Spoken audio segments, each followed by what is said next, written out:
please subscribe and don't forget to press the bell icon to get notified whenever we upload a new video.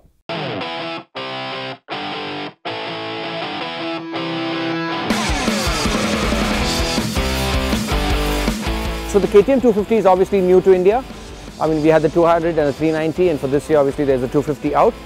It's a beautiful package. I think in my opinion it's probably a very well-rounded package for somebody who's beginning to learn how to ride a motorcycle or upgrading, even from, let's say, from an R15. I think styling wise it checks all the right boxes. LCD dash is typically what KTM users would expect, new buyers would be enthralled to see this motorcycle with the nice peppy package that they put together.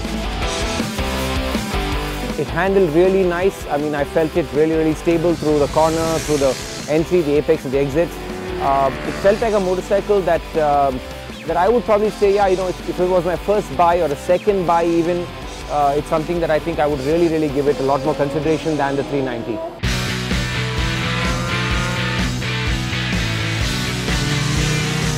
Honestly, I was a little bit surprised by the 302.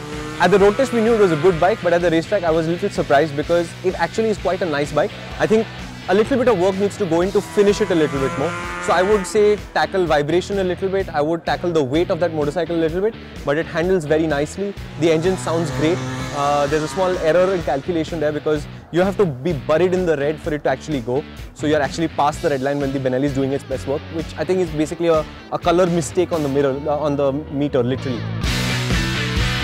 What you get is basically a motorcycle that feels like a big bike, and it also kind of, you know, has the big bike looks. All in all, I would say that, you know, to ride, the motorcycle feels very well planted through the corners. It's the handling wise, you know, it checks all the right boxes. But, you know, that probably owes to the fact that it's a very heavy motorcycle that adds to, you know, the stability factor and, you know, the kind of confidence it inspires through the corners. One huge minus for this motorcycle would be the brakes. They're very shuddery and they really lack feel. Overall, very impressive from what we were expecting from it. Again, this year, the standard is really high.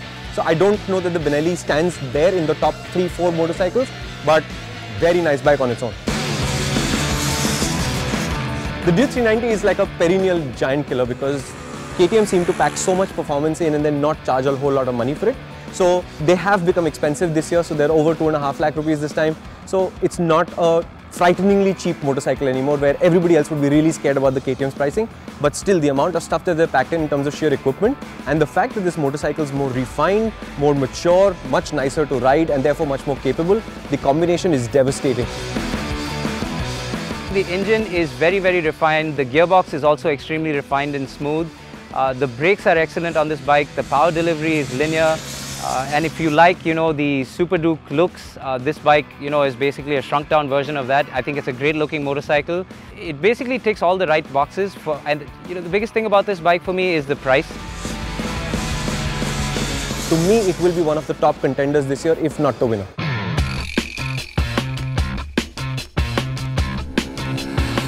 Bajaj Dominar 400 had a huge list of expectations from the motorcycle. On riding the motorcycle, it felt shaky and the engine vibrated a lot when it went to a high RPM. The brakes feel a little wooden. It was a tad let down as far as overall power. They could have done a little better with it. In my opinion, I think it's a motorcycle that's trying to be something, but it's really not doing the job. It's got a sort of a toned down version of the Duke 390, if you call it that. I think most people would probably sort of say it's got very similar characteristics, but it's really toned down. The brakes don't seem to work very well at all. It's also sort of just pretty heavy to throw around. It's definitely less expensive than the 390, for example, but I didn't really sort of say it stands out in something, but at the same time it's trying to be multiple things in one motorcycle.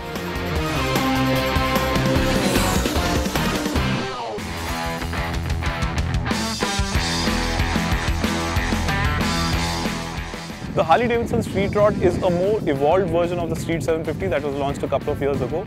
And in terms of riding dynamics, I think the Street Rod is a huge improvement over what the Street 750 was. The minus point with that bike is especially the footrest, because we normally, if this kind of bike, if you are buying, means we will like to do long travel, touring kind of thing. but the footrest is too much upright. Like maybe if the rider is above 5.9, maybe if they are 5 points lesser than 5.7, it will be okay. But if they are above 5.8, something like that, your knee is coming above on the tank. So it's giving abnormal seating position. Means if you ride for maybe 50 km, 80 km, you will get very tired, especially with your lower body. With this bike, the front is very stable. In that sector, they work very well, and the levers and all feeling very comfortable, because the levers looks very bigger, even a clutch or brake lever. But when you apply the brake, it feels more softer and more easier to apply. For me, if I want to buy this bike for touring, definitely I won't buy, because for the bike, the seating comfort is very important, especially for long rides. So that is what we expect, not there in that bike.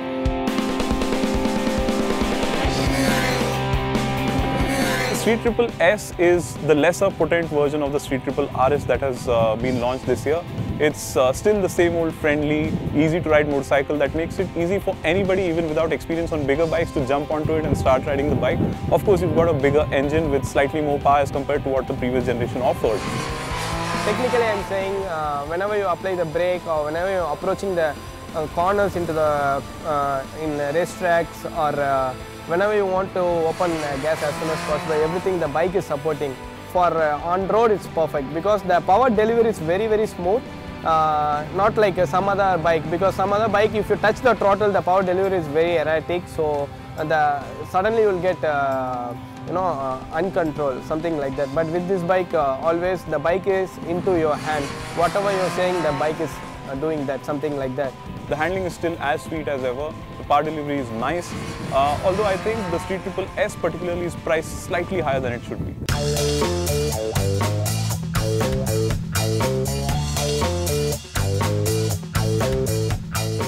MV Agusta Brutale 800. Oh well, mixed bag of beans. Typically an Italian supermodel. Beautiful $1 million looking bike. Could bite our head off at any time. It's nice, it's brutal, but it's just not the right way of brutal. The engine's really strong, right? But at the same time, it doesn't seem like it wants to sort of go beyond a certain point. I mean, you're looking at 800cc, but it just feels like it's underperforms on that front. Handling wise, it's a little stiff. The trellis frame makes it feel not really wanting to go into corners, it's not most comfortable there. It looks fantastic, the styling is great.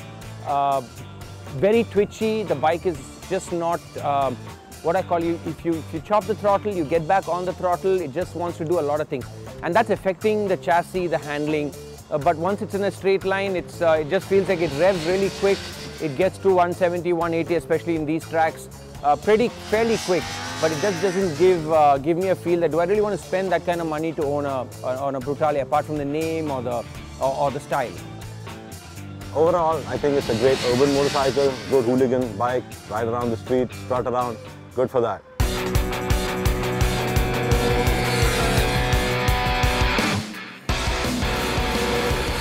I must be one of the last guys in Overdrive to really get my hands on the Street Triple RS, and I think they say you save the best for last. That worked for me, because as soon as you take it out on track, it's just such a sweet motorcycle taken to such a nice place where there's a blend of ease of use and capability packed in so closely together.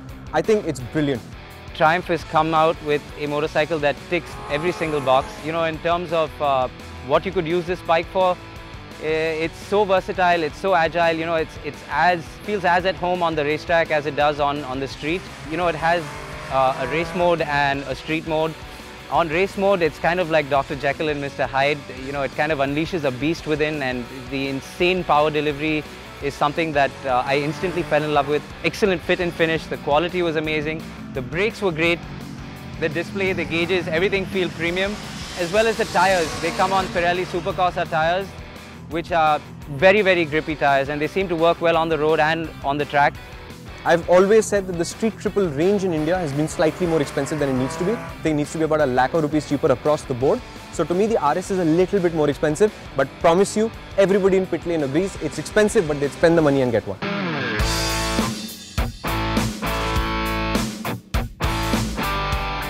Triumph Street Scrambler. It's a great looking motorcycle. I think typically retro urban look.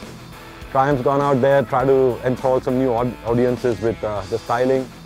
I think it's quite a new market out there for these kind of motorcycles. Triumph fits the bill well. So the Triumph Scrambler, I really don't know where it's going. because I don't know what kind of a motorcycle that is. I don't know if it's supposed to be like a hipster thing, something that you just say, okay, I'm taking to the coffee shop because it looks cool. But honestly, it's it's pretty sad for a motorcycle to be, that price, and it just pretty much goes straight. The foot pegs were scraping, I don't think more than 10 degrees of a lean angle, 10, 15, 20 degrees, and it was just already scraping. So I'm not really sure what the purpose of that motorcycle is. Does it go? I think on a straight line, it kind of felt like it wanted to go, but it was really nothing that I just remember to say, oh, you know what, I rode the Scrambler. And with a name like a Scrambler, I would have thought it does a little bit more stuff. But it just doesn't, it's just a motorcycle that doesn't make any sense.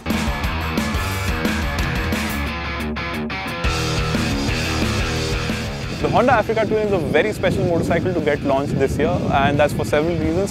One of the most important reasons, I think, is the fact that it is the only motorcycle to feature an automatic transmission, which adds to the convenience of riding a full-size adventure tourer like the Africa Twin is. But at the same time, I think it's very interesting to note that it uses a 1000cc twin-cylinder engine, which makes it leaner as compared to the bigger, heavier 1200cc full-size adventure tourers. And when it comes to tackling off-road and dirt conditions, I think the Africa Twin is really good at it, and that's particularly thanks to its 21-inch front wheel, the suspension, and gets a dedicated gravel mode. And these are aspects which help it become a good motorcycle when it comes to riding off-road. Today I test the bike on road also, off-road also. While changing from on-road, normal road to off-road also, I'm not getting any unstable and disadvantage on that bike. It feels much better always. In this bike, what I am saying is the bike comfortable range is very, very higher. The bike engine power delivery is very good. At the same time, we have like a scooter type also we can ride it. If you want to use gear type also, you can use it. And there are a lot of things are there to do, because you're getting ABS, blah things are there. So it will give more comfortable, more confident while riding on the bike. It's very competitive pricing, 15 lakhs we are getting means it's good. So in this segment, if I want bike, I'll definitely choose Honda Africa Twin. The Triumph Bonneville Bobber, I think, is an interesting take on the bobber segment from the British manufacturer.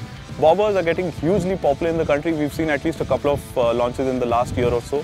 And I like the bobber particularly for the fact that it is such a sweet motorcycle, be it in terms of the design. It looks very attractive. A lot of people really want to turn around and look at the motorcycle the second time. 11 lakh is quite high for this bike, I'm feeling like that. But long ride, definitely we can do with this bike, because not like other bike, the seating position, it's completely different. It's giving more comfort. The power is very smooth, especially. You feel you can ride more, something like that. So overall it's okay, but pricing is a little bit higher.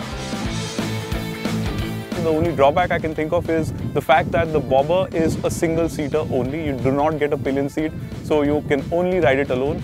The brake is very bad, I can say, because it's like lazy. While you're applying the brake, the brake is not holding the wheel. Means the bike, I couldn't stop early as soon as possible. It's making it very difficult to ride. I think the engine on that motorcycle is beautiful. We've seen it's the same tried and tested engine seen on the Truxton before, and it is very refined, lots of power and lots of mid-range and low-end torque, which makes it nice to ride.